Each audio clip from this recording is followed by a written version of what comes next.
હાલો, good morning, જય શ્રી કૃષ્ણ. તો કેમ છો આપ છો? તો ઘણા દિવસે આવી રીતે બ્લોગ ચાલુ કરું છું પાછો. તો કેવું છે તમારા સિટીમાં વાતાવરણ મને જરૂરથી કહેજો. તો આજે છે ને હવે મારા ચશ્મા આવી ગયા નવા. તો મેં પહેલાં એક બ્લોગમાં વાત કરી હતી કે ચશ્મા તૂટી ગયા છે બહુ પહેલાં. એટલે અમે લોકો ગયા હતા ને, ફરવા ગયા હતા ને, એ પહેલાંના તૂટી ગયા હતા. તો થોડુંક આમાં આંખમાં ઓલું લાગતું હશે તમને. તો મારે નંબર છે એટલે વધી ગયા છે હમણાં કારણ કે ચશ્મા હતા નહીં એટલે. તો હવે દૂરના અને નજીકના બંને ચશ્મા કરાવી લીધા છે. તો જો કેવા લાગે છે મને કહેજો. આ વખતે મેં અલગ ફ્રેમ કરાવી છે. એટલે પહેલાં મારે પર્પલ હતી, આ વખતે રેડ ઉપર છે. એટલે તો બંને આંખમાં મને છે ને આમ થોડુંક ઓલો નંબર, મારે સિલિન્ડર નંબર છે એટલે થોડોક વધ્યા કરે છે નંબર. બે નંબર થઈ ગયા એટલે આમ દૂરમાં જ છે, નજીકમાં તો નથી વાંધો આવતો, પણ દૂર મારે પહેરવા પડે એવું છે. ફાઇનલી હવે આવી ગયા છે એટલે બસ જો હવે બ્લોગમાં ચશ્મા પહેરેલા દેખાડશે તમને. એટલે બસ જો આજે રસોઈને એવું બધું પતી ગયું છે. તો આજે રસોઈમાં સિમ્પલ ટિફિનમાં આજે બીરજું લઈ ગયો છે, રીંગણા બટેટાનું શાક લઈ ગયો છે અને રોટલી લઈ ગયો છે. અને અમારી માટે થોડાક મેં આજે દાળ ભાત નથી બનાવ્યા કારણ કે નથી મજા આવતી, ગરમી બહુ છે ને એટલે. તો વઘારિયા ભાત થોડા કર્યા છે અને કેરી પડી છે, કેરી સુધાર નાખશે તો તમને દેખાડું. શાક કર્યું હતું એટલે લસણવાળું આ છે મારા માટે મોડું. રોટલી પણ બનાવી છે એટલે બીજું એ ટિફિનમાં લઈ ગયો છે આજે. અને બસ એની સાથે કેરી છે. અમારે તો ચાલશે એટલે આજે દાળ ભાત નથી કર્યા, એટલે વઘારિયા ભાત એકલા કર્યા છે. એટલે આમ તો છે ને વઘારિયા ભાત તે ગુડ નહીં ખાય, નક્કી નહીં એનું, મન હોય તો ખાય નહીં તો નહીં ખાય. એટલે નહીં તો આવું શાક હોય ને એટલે એ શાક રોટલી જ ખાશે અને કેરી ખાશે એટલે. અને છાશ છે, અને કેરી ન ખાવી હોય તો છાશ કે દહીં લેશે એટલે બસ જો રસોઈ પતી ગઈ છે અને આજે કામ એ પતી ગયું છે. તો હવે ગુડાને રેગ્યુલર સ્કૂલ ચાલુ થઈ ગઈ એટલે એ આવે થોડો મોડો, એટલે એ પછી અમે જમીએ, અમે 1:30-1:45 જેવું થઈ જાય. તો બસ એટલે હવે હું મારું આ વિડીયોનું કામ ને એ જ કરતી હતી હમણાં. એટલે થોડું ઘણું બાકી છે અને થોડું ઘણું થઈ ગયું એવું તો ગઈકાલે સન્ડે હતો ને, તો સન્ડે બ્રંચમાં બહુ સરસ રેસીપી બીરજુએ બનાવી હતી.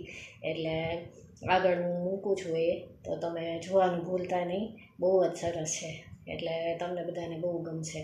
તો જોજો અને બનાવજો. અને અમને તો બહુ જ ભાવી હતી, એકદમ ટેસ્ટી રેસીપી બનાવી હતી. પનીર ભુરજી બનાવી હતી અને એની સાથે બ્રેડ. એટલે તો સન્ડે હોય એટલે અમારે એવું જ હોય કે સવારમાં ઘણાના ઘરમાં એવું જ હોય કે સવારમાં વહેલું બની જતું હોય, પછી આખો દિવસ ચાલે એવું. એટલે અમારે પણ મોટે ભાગે એવું જ હોય, સન્ડે સવારમાં બ્રંચ જેવું કરી નાખીએ એટલે લંચમાંય ચાલે, પછી સાંજે કંઈક બનાવીએ એવું તો આગળ જોજો, તમને બહુ જ ગમશે. અને મને ચશ્મા કેવા લાગે છે મને કહેજો આ વખતે અલગ થોડીક ફ્રેમ બનાવી છે તો એટલે. તો પછી તમને મળું. તો અહીંયા ભુરજી બનાવવા તેલ અને ઘી મિક્સ લઈ લીધું છે. ત્યારબાદ એમાં ડુંગળી નાખી છે અને મરચાં અને કોથમીર નાખી દીધું છે. હવે ડુંગળી સતળાઈ ગુલાબી થાય ત્યાં સુધી એને હલાવવાનું છે. પછી અહીંયા દહીંમાં બધા મસાલા કરી દીધા છે. એટલે દહીંને મેરિનેટ કરી નાખવાનું. એમાં હળદર, ધાણા જીરું, પછી મરચું પાવડર, ગરમ મસાલો અને મીઠું એટલું નાખી દેવાનું. તો દહીં આ બહુ ખાટું નથી, થોડુંક મોળા જેવું દહીં છે. અને બસ એને આવી રીતે એમાં બધા મસાલા કરી અને સરખી રીતે સરસ રીતે ફેટી નાખવાનું. અને પછી અહીંયા ચણાનો લોટ થોડોક મસ્તો કોરો લીધો છે.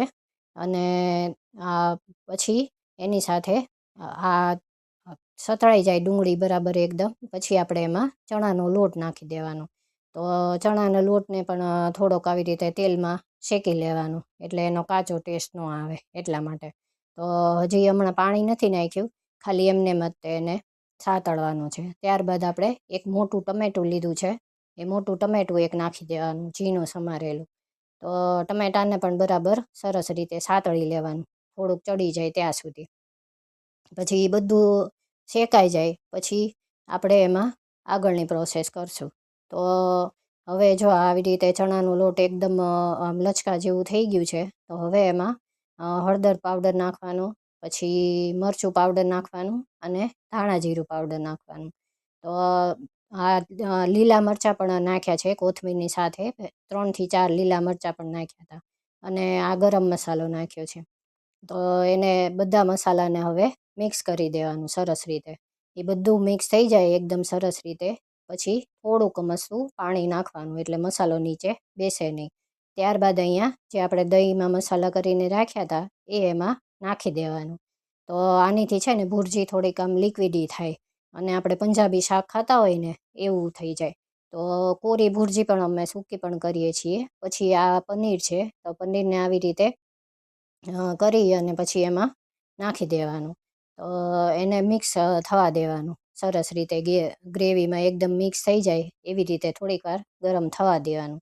એટલે પનીર એકદમ બરાબર ગ્રેવીમાં મિક્સ થઈ જાય સરસ રીતે, પછી એને ત્યાં સુધી આપણે ગેસ ઉપર રહેવા દેવાનું થોડીક વાર, એટલે એનો ટેસ્ટ સરસ આવી જાય. ત્યારબાદ આ 1 થી 2 ચીઝ સ્લાઈસ લીધી છે, તો એ છે ને તમે મૂકીને ઢાંકીને એવી રીતે પણ એમાં રાખી શકો, તો એમ પણ મેલ્ટ થઈ જાય, અને આવી રીતે કરો તો પણ થઈ જાય. તો હવે આપણી એકદમ સરસ પનીર ભુરજી ગ્રેવીવાળી રેડી છે. અને સાથે અહીંયા છે બ્રેડ. બ્રેડને અહીંયા સરસ તેલમાં શેકી લીધી છે બંને બાજુથી. અને અમે આવી રીતે ભુરજીની સાથે ઘણીવાર પાવ ને ઘણીવાર બ્રેડ એવી રીતે ખાઈએ છીએ. તો ભુરજી જ્યારે એકદમ ગ્રેવી વગરની બનાવીએ ને ત્યારે પાઉં લાવીએ છીએ, અને આ વખતે બ્રેડ લાવ્યા છીએ. તો બસ આપણી થાળી રેડી છે, પનીર ભુરજી, બ્રેડ અને ડુંગળી.